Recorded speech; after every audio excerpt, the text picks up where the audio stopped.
मन के मान सरोवर के ओ हंसाराणा, ओ हंसाराणा। तू चुगले रे चुगले राजयोग का मोती। मेरे मन के मान सरोवर के ओ हंसाराणा, ओ हंसाराणा। तू चुगले रे चुगले राजयोग का मोती। योग का मोती भर देगा तेरे रोम रोम में ज्योति, तेरे रोम रोम में ज्योति। तू चुगले रे चुगले राजयोग का मोती। मेरे मन के मान सरोवर के ओ हंसाराणा, ओ हंसाराणा। तू चुगले रे चुगले राजयोग का मोती।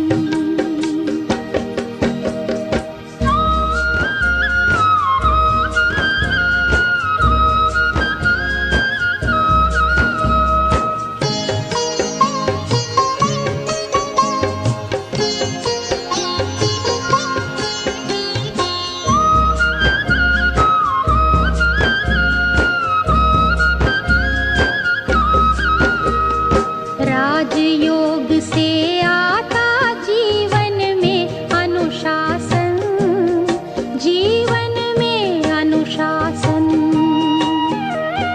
राजयोग लाता है तन मन में परिवर्तन, तन मन में परिवर्तन। ओ राजयोग की दिव्य साधना हर विकार को धोती, हर विकार को धोती। तू चुगले रे चुगले राजयोग का मोती। मेरे मन के मान सरोवर के ओ हंसाराणा, ओ हंसाराणा। तू चुगले रे चुगले राजयोग का मोती।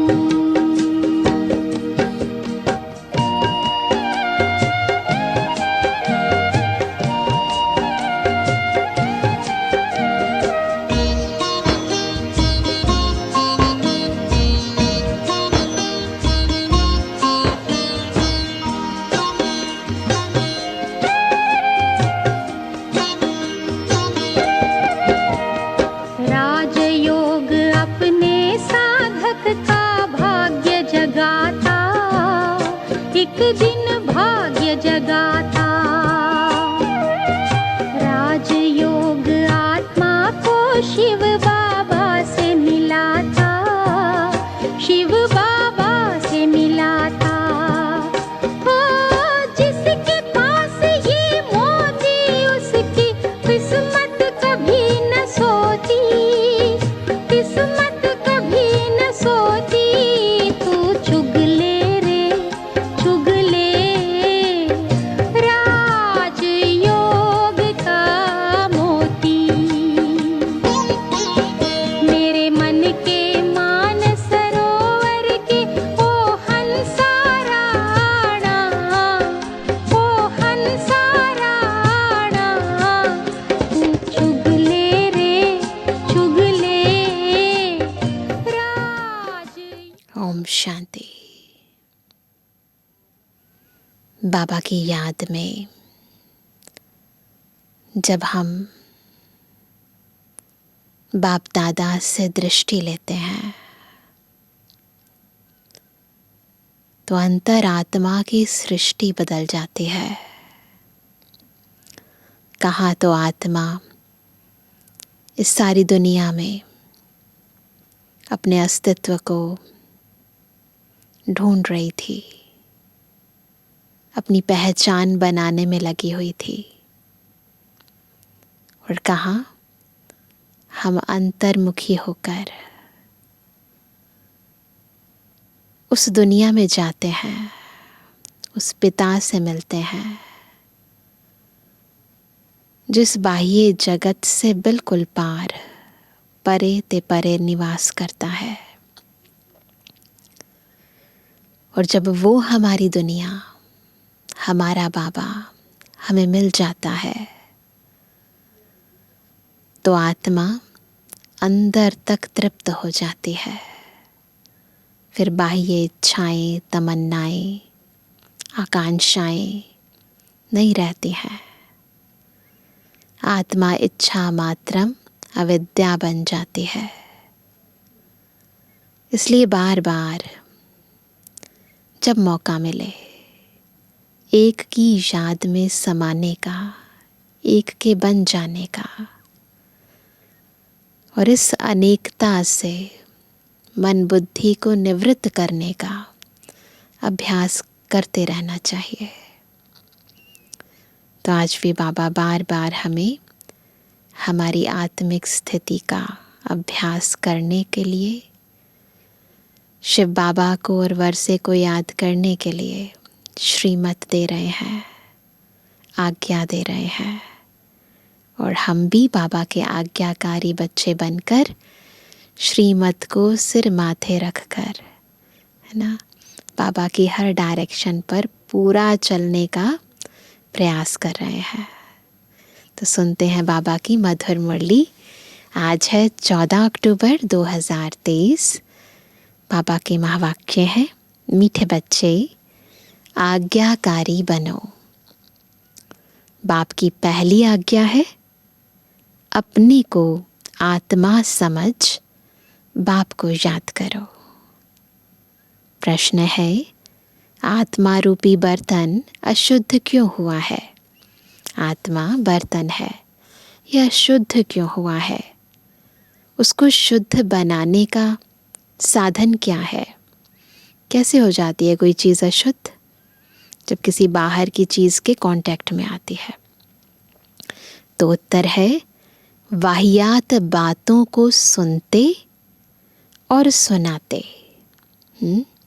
वाहियात बातों को सुनते और सुनाते आत्मा रूपी बर्तन अशुद्ध बन गया है। तो परहेज रखेंगे आज से। वाहियात बातें ना सुननी है ना सुनानी है। इसको शुद्ध बनाने के लिए बाप का फरमान है, Hear no evil, see no evil, talk no evil, think no evil, do no evil। एक बाप से सुनो, बाप को ही याद करो, तो आत्मा रूपी बर्तन शुद्ध हो जाएगा। आत्मा और शरीर दोनों पावन बन जाएंगे। आज का गीत है,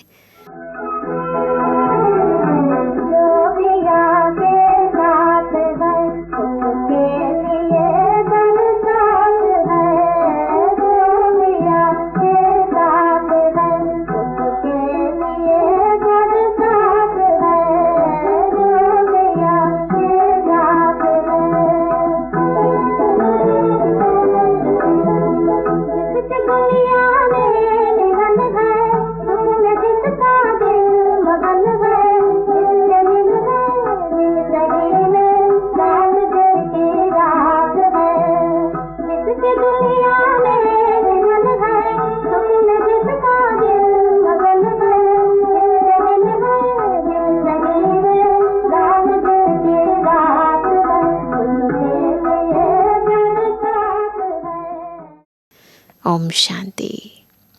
ओम शांति का अर्थ तो बच्चों ने समझा हुआ है।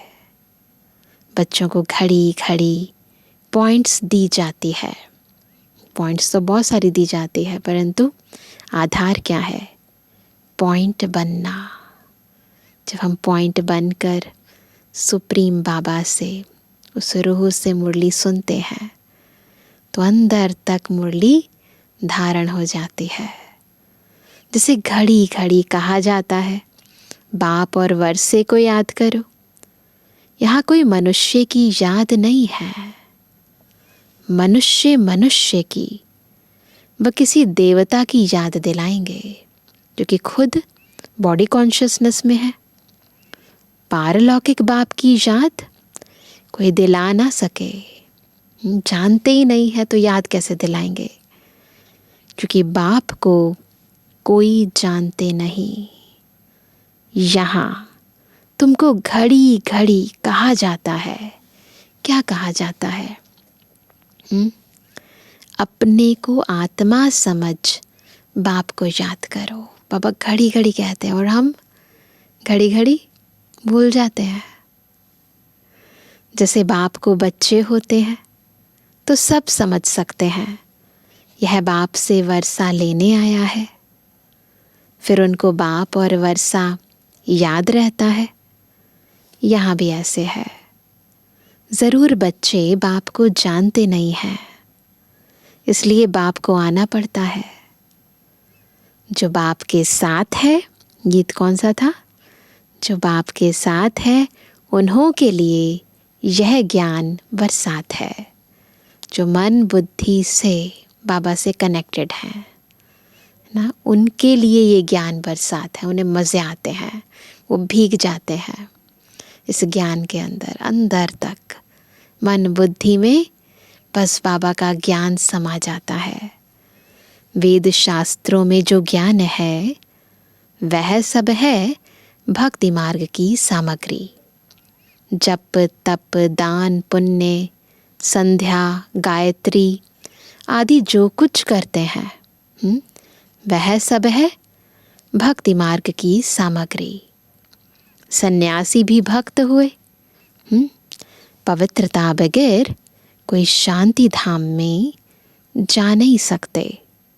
वो ट्राई करते हैं कहाँ जाएं, निर्वाण धाम में जाएं, ब्रह्म से योग लगाते हैं, परंतु बाबा कहते हैं जब तक पावन नहीं बने तब तक शांति धाम जा ही नहीं सकते। इसलिए वह घर बार छोड़ जाते हैं, ब्रह्मचर्य व्रत को अपनाते हैं। परंतु सारी दुनिया तो ऐसे नहीं करेगी। उन्हों के इस हठ योग की भी ड्रामा में नोंद है। तुम बच्चों को राजयोग सिखलाने कल्प कल्प एक ही बार आता हूँ। मेरा और कोई अवतार होता नहीं है, जो बताया है शास्त्रों में कच्छ अवतार, मत्स्य अवतार, वाराह अवतार, ऐसे बताते हैं। वो कहते हैं ऐसे कोई अवतार नहीं होता है। रीइंकार्नेशन ऑफ गॉड, वह हुआ ऊंच ते ऊंच। फिर रीइंकार्नेशन ऑफ जगदम्बा और जगत पिता भी ज़रूर होने चाहिए। वास्तव में रीइंकार्नेशन अक्षर सिर्फ बाप से ही लगता है। एक्चुअली रीइंकार्नेशन का मतलब तो पुनर्जन्म है, परंतु वास्तव में बाबा यहाँ अवतरण की बात कर रहे हैं। सद्गति दाता एक ही बाप है। यूं तो हर एक चीज़ फिर से रीइंकार्नेट होती है। जैसे अभी भ्रष्टाचार है, क्योंकि रीइंकार्नेशन दोबारा से रिपीट तो हर चीज़ हो रही है ना, क्योंकि ड्रामा ही रिपीट हो रहा है। इसलिए बाबा कहते हैं कि जैसे अभी भ्रष्टाचार है तो कहेंगे भ्रष्टाचार रीइंकार्नेट हुआ, पहले भी हुआ था, फिर से भ्रष्टाचार हुआ है, फिर से श्रेष्ठाचार आएगा। रीइंकार्नेट तो हर चीज़ का होता है। तनी अनादिकाल से drama as it is repeat हो रहा है, तो रीइंकार्नेशन हर चीज़ का हो रहा है। अभी पुरानी दुनिया है, फिर नई दुनिया आएगी, नई दुनिया के बाद कहेंगे फिर से पुरानी दुनिया आनी है। ये सब बातें बाप बैठ समझाते हैं, और कोई नहीं समझा सकता ये बातें। जब यहाँ बैठते हो तो हमेशा ऐसे समझो, कैसे समझो, मैं आत्मा हूँ, मुझे बाप का फरमान मिला हुआ है, मुझे याद करो। ये पहला बाबा का फरमान है, अपने को आत्मा समझकर बाबा को याद करना। यह है बाबा का फरमान। बच्चों के सिवाय तो और कोई को बाप का फरमान मिल ना सके, किसको फरमान करेंगे? बच्चों को ही तो करेंगे ना, और कोई जानता ही नहीं है बाबा को। फिर बच्चों में कोई तो आज्ञाकारी होते हैं, मानते हैं फरमान को, कोई आज्ञा न मानने वाले भी होते हैं। बाप कहते हैं, हे आत्माएं, तुम मेरे साथ बुद्धि का योग लगाओ। बाबा डायरेक्टली कह रहे हैं हमसे, तुम मेरे साथ बुद्धि का योग लगाओ। बाप आत्माओं से बात करते हैं, और कोई विद्वान पंडित आदि ऐसे नहीं कहेंगे कि मैं आत्माओं से बात करता हूँ। वह तो आत्मा सो परमात्मा समझ लेते हैं। फिर कैसे कहेंगे? वह है रॉन्ग।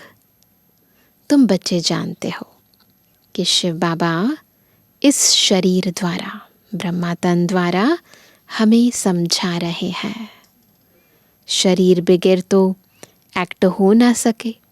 बाबा को पार्ट बजाना है, बाबा भी सुप्रीम एक्टर है, तो बाबा को ये एक्ट करना है, ज्ञान सुनाने का शरीर तो चाहिए ना।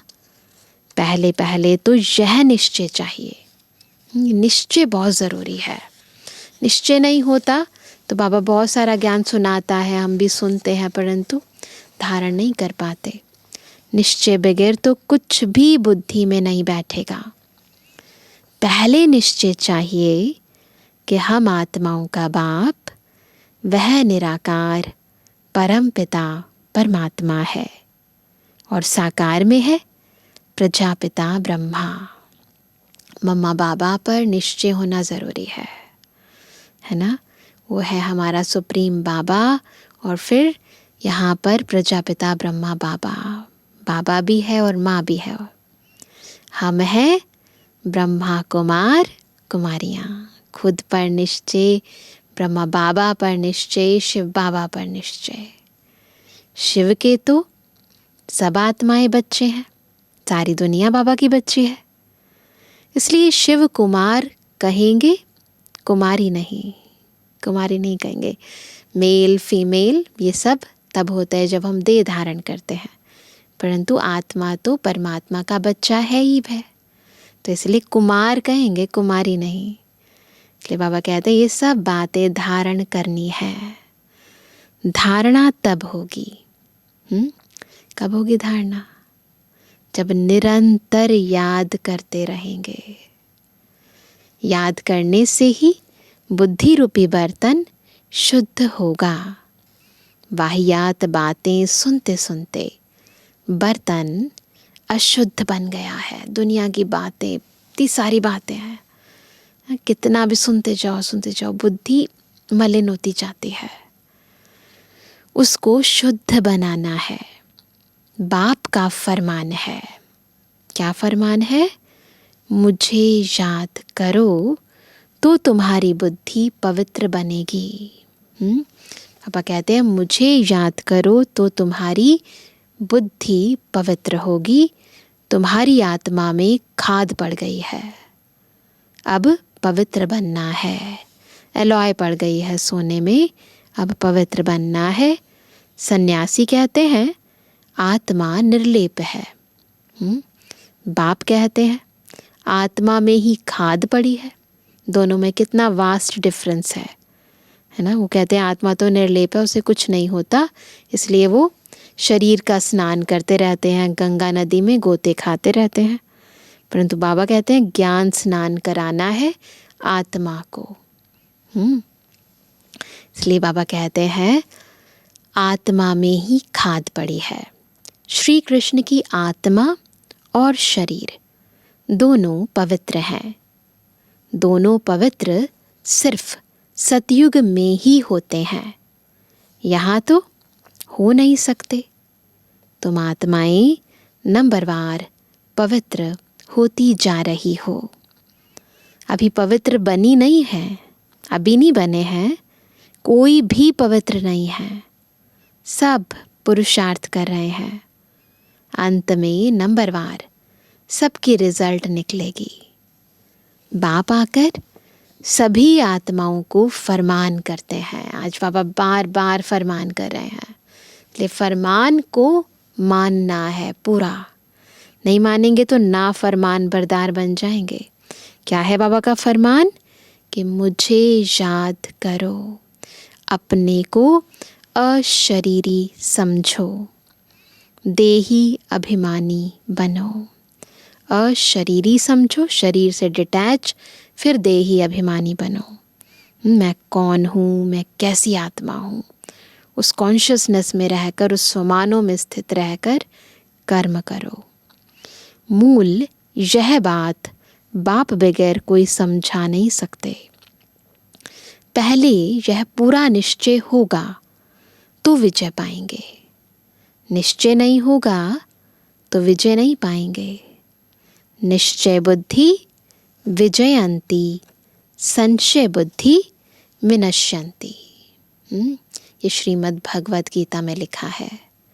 गीता में कोई कोई अक्षर बहुत अच्छे हैं, इसको कहा जाता है आटे में नमक। कोई कोई अक्षर अच्छे हैं, इसलिए आटे में नमक। बाप कहते हैं, मैं तुमको सभी वेदों शास्त्रों का सार समझाता हूँ कि इनमें क्या क्या है। यह सब है भक्ति मार्ग के रास्ते। इनकी भी ड्रामा में नोंद है।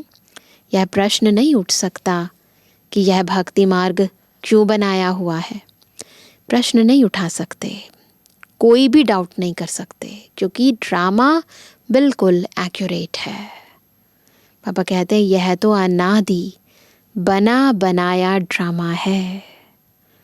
तुमने भी इस ड्रामा में बाप से स्वर्ग के मालिक बनने का वर्षा अनेक बार लिया है और लेते रहेंगे। Nothing new. लिया है, लिया था, लेते रहेंगे, कभी अंत नहीं हो सकता। यह चक्र अनादि फिरता ही रहता है। तुम बच्चे अभी दुख धाम में हो, फिर शांति धाम में जाएंगे, शांति धाम से सुख धाम में जाएंगे, फिर क्या होगा? फिर दुख धाम में आएंगे। सबका चक्र फिर रहा है। बुद्धि में चक्र फिरता रहना चाहिए। यह अनादि चक्र चलता ही रहता है। सुख धाम से दुख धाम आने में तुम बच्चों को 5000 वर्ष लगते हैं, जिसमें तुम 84 जन्म लेते हो। सिर्फ तुम बच्चे ही 84 जन्म लेते हो, सब नहीं ले सकते। सब आदि से लेकर अंत तक इस ड्रामा में अपना पार्ट नहीं बजाते। यह बेहद का बाप तुमको डायरेक्ट समझा रहे हैं। और बच्चे फिर मुरली सुनेंगे, व पढ़ेंगे या टेप सुनेंगे। जो सामने बैठे थे उस समय साकार में, तो बाबा उनको कहते हैं कि आप डायरेक्ट सुन रहे हो। बाकी बच्चे, उस समय तो ऐसा सिस्टम नहीं था कि सबके पास एक ही समय पर बाबा की मुरली पहुंच जाए, सभी एक ही मुरली सुने एक ही दिन के अंदर। उस समय ऐसा नहीं था। इसलिए बाबा ने कहा कि तुम अभी डायरेक्ट सुन रहे हो, बाकी बच्चे फिर पढ़ेंगे, सुनेंगे या टेप से सुनेंगे। टेप भी सब नहीं सुन सकते।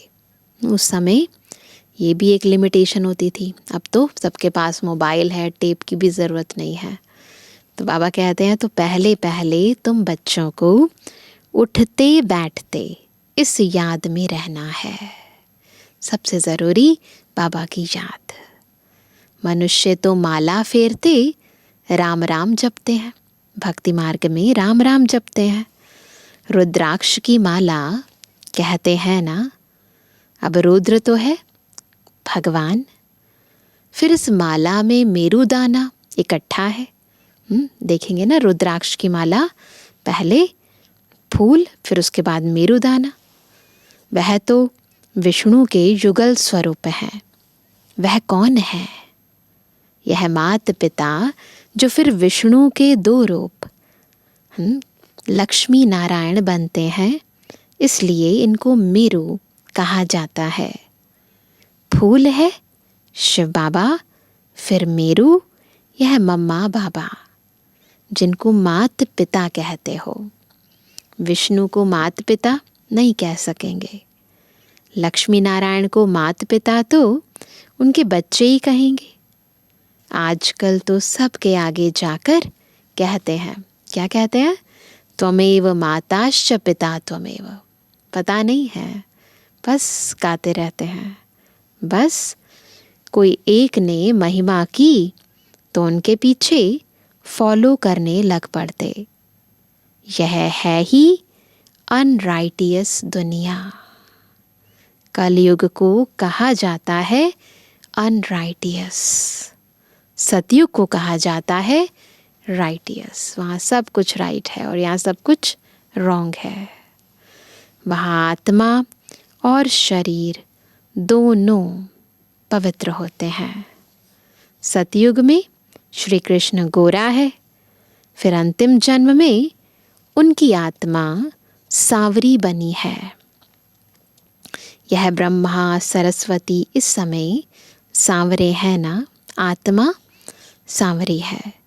आत्मा काली बन गई है तो उनका जेवर भी काला बन गया है, यानी शरीर भी फिर काला बन गया है। सोने में ही खाद पड़ती है, उससे जेवर भी जो बनता है वह खाद वाला। सोने में खाद डली तो जेवर भी खाद वाला ही बनेगा। सतयुग में जब देवी देवताओं की गवर्नमेंट है तो यह झूठ यानी खाद होती नहीं। उस समय बॉडी कॉन्शियसनेस की झूठ नहीं होती है, आत्मा प्योर होती है। वहाँ तो सोने के महल बनते हैं। याद करो सभी, पहुँच जाओ सतयुग में। भारत सोने की चिड़िया था, अभी तो मुलम्मा है। ऐसे भारत को फिर से स्वर्ग बाप ही बना सकते हैं। बाप समझाते हैं, श्रीमत भगवानुवाच है ना।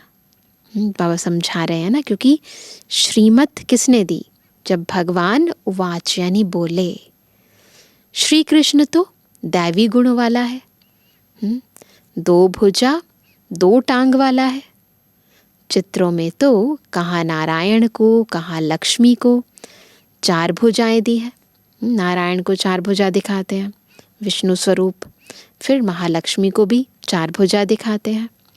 समझते कुछ भी नहीं, ओम अक्षर भी कहते हैं, बोलते हैं ओम।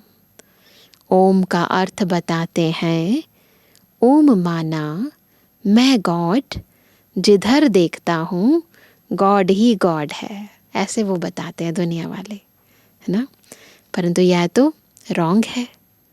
ओम माना, हम बच्चों को बताएं, ओम माना अहम आत्मा, मैं आत्मा हूँ। बाप भी कहते हैं अहम आत्मा, परंतु मैं सुप्रीम हूँ। बाबा भी आत्मा ही है, परंतु सुप्रीम आत्मा है, इसलिए मुझे परमात्मा कहा जाता है। मैं परम धाम में रहता हूँ।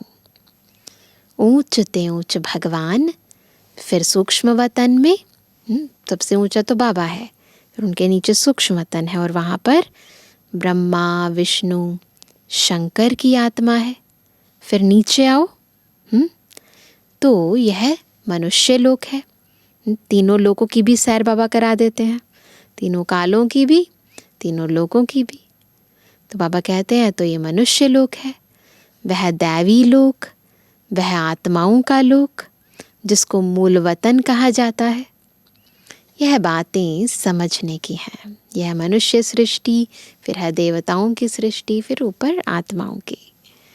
वो कहते ये बातें समझने की हैं। तुम बच्चों को यह अविनाशी ज्ञान रत्नों का दान मिलता है। सब ले रहे हैं, बाबा तो देते जा रहे हैं। यह है अविनाशी ज्ञान रत्न, जिससे तुम भविष्य में मालामाल डबल सिरताज बनते हो। बुद्धि में आ रही है अपनी डबल सिरताज वाली मूरत। देखो, श्री कृष्ण को दोनों ताज है ना, दिखाते हैं ना, रतन जड़ित ताज भी और फिर लाइट का क्राउन भी।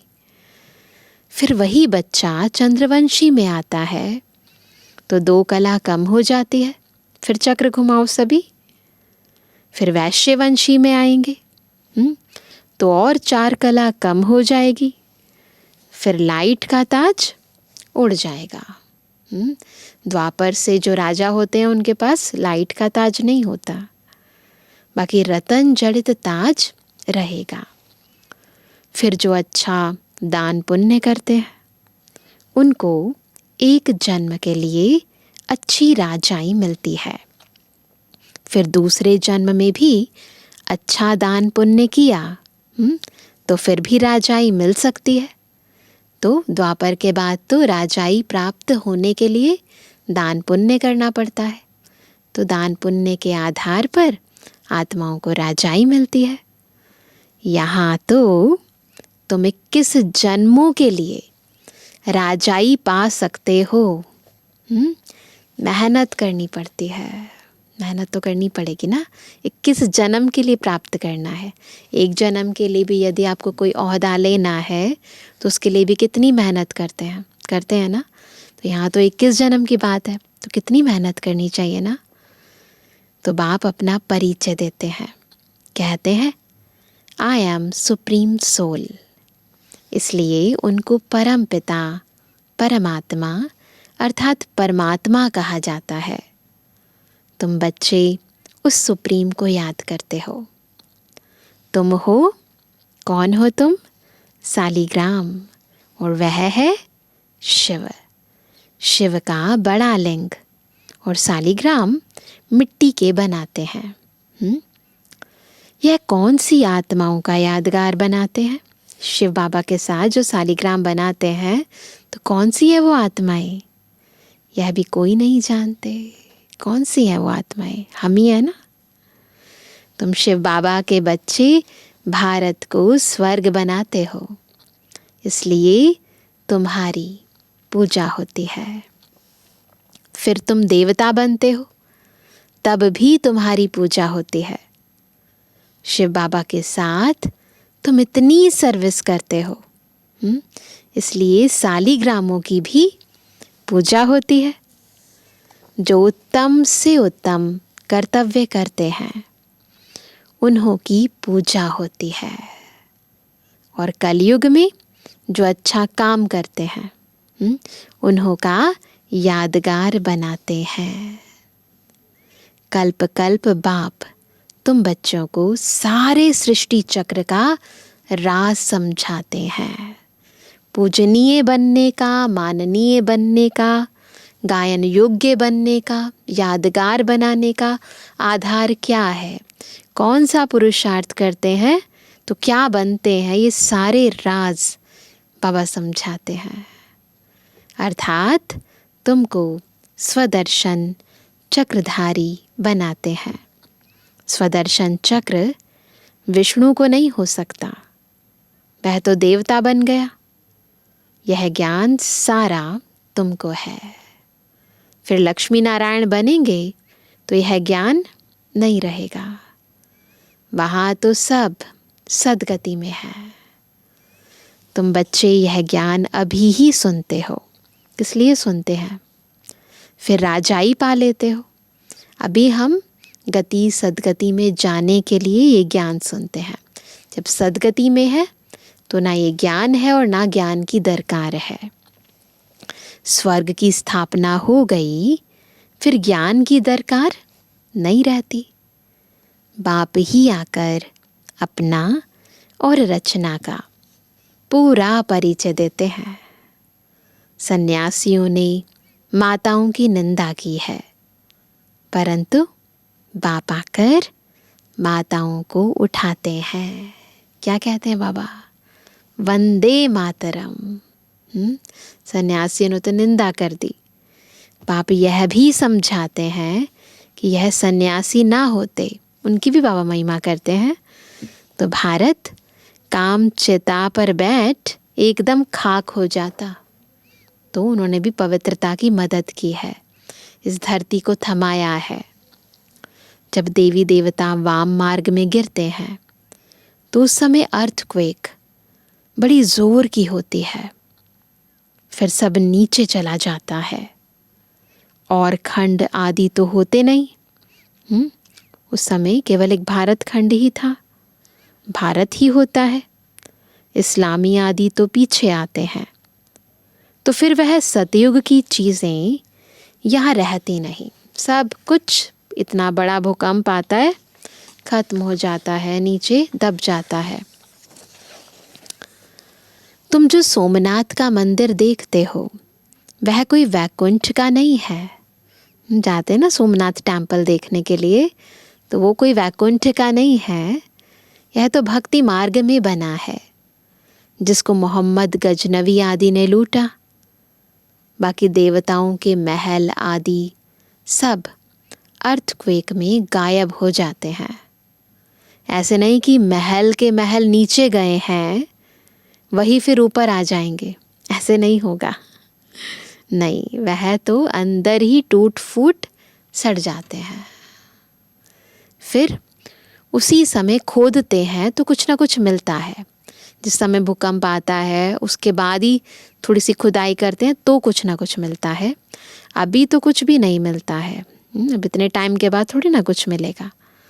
शास्त्रों में कोई यह बातें नहीं हैं, शास्त्र तो बने ही बाद में है। तो जब लक्ष्मी नारायण थे, श्री राम सीता जी थे, उस समय तो शास्त्र बनने शुरू ही नहीं हुए थे, इसलिए वो कहते शास्त्रों में ये बातें नहीं हैं। सदगति दाता है ही एक बाप, तो ये ज्ञान केवल एक बाबा ही सुना सकते हैं। पहले पहले तो यह निश्चय चाहिए, निश्चय में ही माया विघ्न डालती है। एक बार निश्चय बैठ गया फिर आत्मा डाउट नहीं करती है, परंतु निश्चय बैठने में टाइम लगता है। क्यों? माया विघ्न डालती है। कहते हैं भगवान कैसे आएगा? अरे शिव जयंती है तो ज़रूर आए होंगे, तो उनको ऐसे समझाओ, बाप ने समझाया है, मैं बेहद के दिन और बेहद की रात के संगम पर आता हूँ। ये रोज़ की रात और दिन की बात नहीं है, संपूर्ण सृष्टि चक्र की जब रात्रि होती है, और जब संपूर्ण सृष्टि चक्र का दिवस आने वाला होता है तो बाबा आते हैं रात को दिन बनाने। यह कोई नहीं जानते कि किस समय आता हूँ, तुम बच्चे जानते हो। बाप ने ही यह नॉलेज दी है और दिव्य दृष्टि से यह चित्र आदि बनवाए हैं। आम व्यक्ति के चित्र नहीं है, ये बाबा ने बनवाए हैं चित्र। गीता में भी कल्प वृक्ष का कुछ वर्णन है। बच्चों को कहते हैं हम तुम अभी हैं, कल्प पहले भी थे और फिर कल्प कल्प मिलते रहेंगे। मैं कल्प कल्प तुमको यह ज्ञान दूंगा। तो चक्र भी सिद्ध होता है कि चक्र है, क्योंकि सब चीज़ें रिपीट हो रही हैं, तो सर्कल रिपीट होता जा रहा है। परंतु तुम्हारे सिवाय कोई समझ ना सके, यह सारे सृष्टि चक्र का चित्र है, ज़रूर कोई ने बनवाया है। बाप भी इस पर, बच्चे भी इस पर समझाते हैं, सृष्टि चक्र पर। अच्छा मीठे मीठे कहते जन्मानी बच्चों पे जुर्मानी बाप दादा का दिल जान सको प्रेम से नंबरवार पुरुषार्थ अनुसार याद किया। रूहानी बच्चों की रूहानी बाप दादा को गुड मॉर्निंग, नमस्ते नमस्ते नमस्ते। धारणा के लिए मुख्य सार पहला, हर बात में विजय का आधार निश्चय है, इसलिए निश्चय बुद्धि ज़रूर बनना है। सद्गतिदाता बाप में कभी संशय नहीं उठाना है। दूसरा, बुद्धि को पवित्र व शुद्ध बनाने के लिए क्या करेंगे? अशरीरी बनने का अभ्यास करना है। वाहियात यानी व्यर्थ बातें न सुननी है न सुनानी है। वरदान है बेहद के स्मृति स्वरूप द्वारा हद की बातों को समाप्त करने वाले अनुभवी मूर्त भव। अनुभवी मूर्त कैसे बनेंगे? जब बेहद के स्मृति स्वरूप द्वारा हद की बातों को समाप्त करेंगे। क्या याद रहे? बेहद की बातें, और ये हद की बातें सब खत्म तो अनुभवी मूर्त बनेंगे। आप श्रेष्ठ आत्माएं डायरेक्ट बीज और मुख्य 2 पत्ते त्रिमूर्ति के साथ समीप संबंध वाले तना हो। हम बाबा के साथ, बीज के साथ, और ब्रह्मा बाबा और मम्मा के साथ, है ना, उनके समीप संबंध वाले तना है। इसी ऊंची स्टेज पर स्थित रहो। बेहद के स्मृति स्वरूप बनो। यह ऊंची स्थिति बेहद की स्मृति, मैं कौन हूँ। बाबा कहते तो हद की व्यर्थ बातें समाप्त हो जाएंगी। इससे ऊंची बात क्या? किसके साथ हैं हम? ब्रह्मा बाबा के साथ, मातेश्वरी जगदम्बा जी के साथ, और शिव बाबा के साथ, है ना। अपने बेहद के बुजुर्गपन में आओ। हम कौन हैं? वानप्रस्थी हैं। बुजुर्गपन में आओ तो सदा सर्व अनुभवी मूर्त हो जाएंगे। जो बेहद के पूर्वजपन का ऑक्यूपेशन है, हम कौन है? पूज्य भी हैं, पूर्वज भी हैं। उसको सदा स्मृति में रखो। आप पूर्वजों का काम है अमर ज्योति बन अंधकार में भटकती हुई आत्माओं को ठिकाने पर लगाना। क्या है हमारा काम? पूर्वजों का क्या काम है? अमर ज्योति बन अंधकार में भटकती हुई आत्माओं को ठिकाने पर लगाना। पहले खुद मैं अमर आत्मा, शक्तिशाली आत्मा, सर्वगुणों से संपन्न आत्मा, और फिर जो आत्माएं अज्ञान अंधकार में भटक रही हैं उनको ठिकाने पर लाओ, उन्हें बाबा का ज्ञान दो। स्लोगन है, किसी भी बात में मूंझने के बजाय मौज का अनुभव करना ही मस्त योगी बनना है। कंफ्यूज नहीं हो, है ना, मौज में रहो। ठीक है। आज क्या होमवर्क करेंगे सभी? आज बाबा ने बार बार एक ही फरमान दिया है, अपने को आत्मा समझकर मुझे याद करो, अशरीरी बनो, देही अभिमानी बनो। तो यही अभ्यास हम बार बार करते रहेंगे और बाबा के आज्ञाकारी फरमान बरदार बच्चे बनेंगे। अच्छा, ओम शांति।